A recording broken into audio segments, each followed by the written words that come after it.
నర్సాపూర్ మండల్ ఎల్లాపూర్ గ్రామంలో మొగులయ్య ఇండిపెండెంట్గా సర్పంచ్ చేస్తానంటే మా భారతీయ జనతా పార్టీ మీకు మద్దతు ఇస్తాం.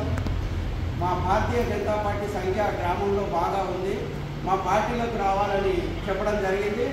మరి మేము మా పిలుపు మేరకు వారు ఈరోజు బీజేపీ పార్టీలకు రావడం జరిగింది.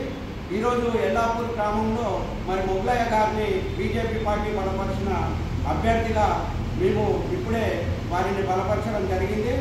మరి మొగులయ్య గారిని మా బీజేపీ నాయకులు అందరూ కూడా ఎల్లాపూర్ గ్రామానికి సంబంధించిన నాయకులంతా కూడా బాగా కష్టపడి మొగులయ్య గారిని భారీ మెజార్టీతో గెలిపించి వారిని సర్పంచ్గా మంచి మెజార్టీతో గెలిపించాలని కోరుతూ మరి ఈరోజు ఈ పార్టీలకు వచ్చిన మొగులయ్య గారికి శుభాకాంక్షలు తెలియజేస్తూ మరి వచ్చిన వెంటనే వారికి సర్పంచ్ అభ్యర్థిగా మేము ప్రకటించడం మేము సంతోషకరాన్ని వ్యక్తం చేస్తూ మరి తప్పకుండా మొగులయ్య గారు గెలుస్తాడని చెప్పి ఆశాభావాన్ని వ్యక్తం చేస్తున్నాం.